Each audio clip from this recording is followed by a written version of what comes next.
Selamat pagi Dunsana, Ranah Minang dimanapun Barado. Bak kabar Dunsana Hariko, mudah-mudahan selalu sehat dan tetap semangat. Bersama saya Putri Febrina Marlini kembali hadir dalam Berita Padang. Sejumlah informasi telah kami siapkan untuk Anda. Berikut 3 berita utama hari ini.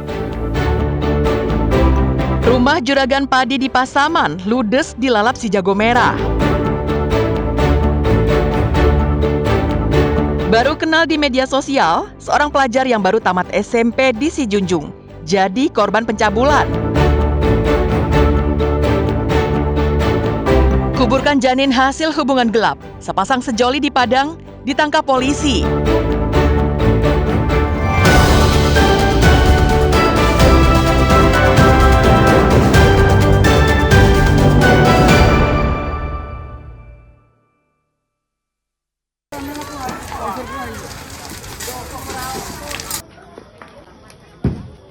Dalam rentang waktu kurang dari 1 pekan, kebakaran rumah kembali terjadi di Pasaman.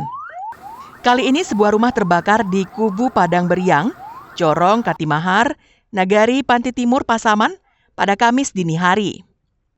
Rumah berlantai 2 milik Yus Beni itu terbakar hebat. Tim pemadam kebakaran berjibaku untuk memadamkan api selama 3 jam. Proses pemadaman terkendala karena ketiadaan sumber air dan peralatan selang air yang bocor. Api cepat membesar karena bahan-bahan di dalam rumah mudah terbakar. Lotengnya terbuat dari gipsum. Lantai 2 rumah berbahan kayu. Ditambah lagi dengan adanya padi kering di dalam karung dan pupuk urea yang disimpan di dalam rumah. Menurut informasi, kebakaran berasal dari tungku memasak. Namun untuk mengetahui penyebab pasti kebakaran, masih dalam penyelidikan polisi. Kendala kita di lapangan waktu pemadam tersebut terkendala masalah ketersediaan sumber air. Namun dalam kendala pemadaman kita pihak damkar tetap mengalami kendala yaitu terbatasnya sarana itu berupa selang. Karena sudah banyak yang bocor. Tidak ada korban dalam peristiwa kebakaran ini. Namun pemilik mengalami kerugian lebih dari $500 miliar karena tak banyak peralatan rumah tangga dan perabotan yang bisa diselamatkan. Kebakaran ini harus menjadi perhatian serius bagi pemerintah Kabupaten Pasaman untuk memperbarui peralatan pemadam kebakarannya. Fauzan melaporkan dari Pasaman.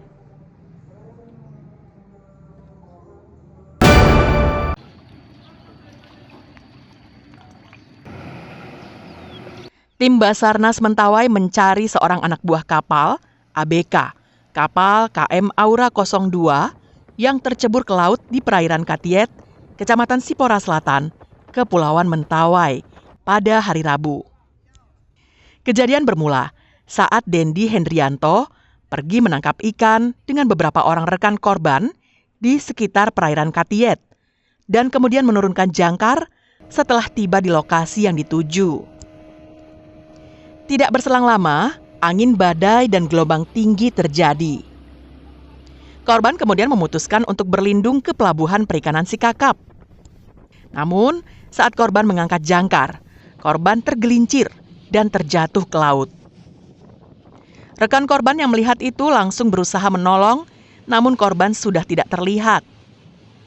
Rekan korban kemudian mencarinya dengan menggunakan perahu. Namun, korban tetap tidak ditemukan.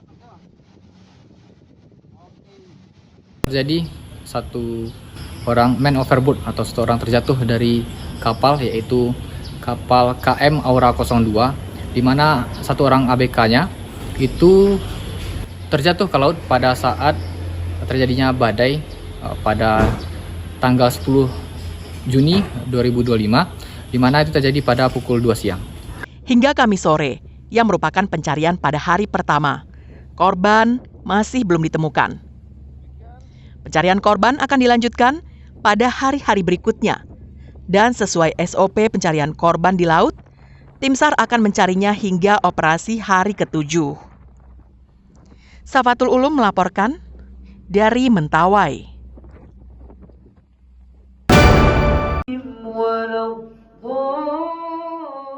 Berbagai upaya dilakukan oleh polisi untuk bisa dekat dengan masyarakat. Salah satunya dengan kegiatan subuh berjemaah yang dicetuskan oleh Kapolda Sumbar. Seperti terlihat di Kampung Bawah Duku, Kelurahan Bungo Pasang pada Kamis pagi. Puluhan jemaah menghadiri salat subuh di Masjid Nurul Falah Bawah Duku. Selain jemaah dari warga setempat, salat subuh juga diikuti oleh polisi. Di depan jemaah dan para personil Polri, Kapolda Sumatera Barat, Irjen Gatot Trisuryanta mengatakan, gerakan subuh berjemaah yang dilaksanakan penting untuk membangun kedekatan yang lebih erat dengan para ulama dan masyarakat. Tujuannya agar tercipta sinergi yang kuat dalam menjalankan tugas dan fungsi sebagai polisi dan berlandaskan nilai agama. Dengan pendekatan ini, aktivitas para polisi akan senantiasa terarah pada hal-hal yang positif dan dekat dengan masjid. Kalau Pak Kapolda itu bisa mengeluarkan mutasi tanda tangan TR itu setiap satu. Mau pagi ini sampai subuh bisa, Bu. Jadi kalau pagi ini saya keluar TR, Kompol Aprino jabatan lama, Kapolsek Kota Tengah jabatan baru, apa misalkan, Kasubag Redmin, nah itu bisa. Sementara itu, Lurah Bungo Pasang mengapresiasi program yang telah dicetuskan oleh Kapolda Sumbar tersebut. Diharapkan dengan subuh berjemaah yang dilaksanakan di tiap masjid dan surau, tercipta hubungan emosional yang baik antara Polri dengan masyarakat sekitar. Kita berharap dengan kehadiran Bapak Kapolda Sumatera Barat ini akan dapat memberikan pencerahan kepada masyarakat. Kehadiran ini akan memberikan dampak untuk ketentraman dan keamanan di khususnya Kelurahan Bungo Pasang, dan berharap dengan adanya kehadiran Bapak Kapolda, masyarakat akan merasa yakin bahwa segala permasalahan mengenai keamanan dan ketertiban dapat diselesaikan oleh Bapak Kapolda ke depannya. Terima kasih.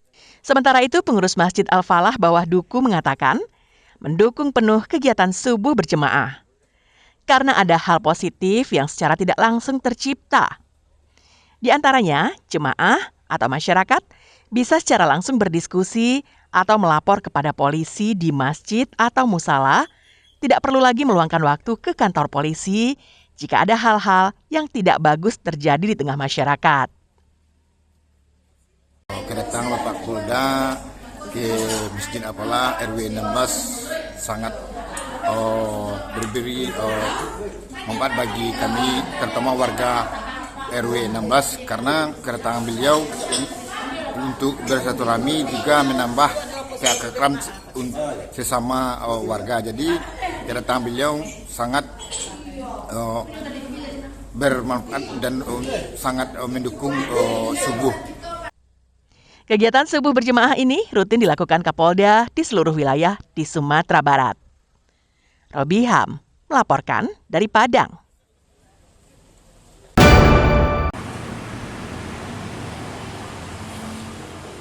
Usai Lebaran Idul Adha yang identik dengan daging kurban, kunjungan pasien di Puskesmas Alai, Kecamatan Padang Utara, meningkat. Sebagian besar pasien mengalami hipertensi, vertigo, dan sakit kepala. Dari data di Puskesmas Alai, terjadi peningkatan kunjungan pasien sebesar 35% dibanding hari biasa. Pasien yang datang mengalami hipertensi sebanyak 37 orang, vertigo sebanyak 8 orang, dan sakit kepala 40 orang. Menurut Ramli, salah seorang pasien, ia mengalami sakit di pundak dan sakit kepala usai Lebaran Haji. Meskipun cuma sedikit mengonsumsi olahan daging sapi dalam bentuk rendang maupun sop daging, faktor usia yang tidak lagi muda diduga menjadi pemicu penyakit yang sedang dialaminya. Gaji ya. Gejalanya seperti apa, Pak? Lemak, pegel-pegel. Pegel-pegel. Itu kolesterol. Naik kolesterol jadi ya, Pak ya. Kalau tergantung banyak sedikit ya. Kalau banyak makan ya, kalau sedikit tidak pengaruh. Pasien lainnya, Rosnita, juga mengalami hal yang sama. Meski hanya sedikit mengonsumsi olahan daging, namun kolesterolnya langsung naik. Wanita usia 55 tahun ini mengakui dirinya mempunyai riwayat gangguan kolesterol sejak beberapa tahun lalu.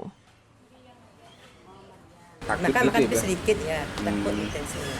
Yang Bu rasakan gimana? Memang berdampak jadinya? Tapi Bu takut tuh jadi nggak ada pengaruh. Kalau dia makan mungkin iya mungkin. Tidak terlalu banyak Bu. Tapi terlalu banyak sedikit nggak ada pengaruh. Kalau sedikit nggak apa-apa. Kalau Ya, Bu, ya? sepotong nggak ada pengaruh. Berarti dihentikan sekarang sampai 2 hari ini apa lagi. Kepala Puskesmas Alai menduga pasien dengan keluhan di atas disebabkan karena kebanyakan mengonsumsi masakan berupa daging.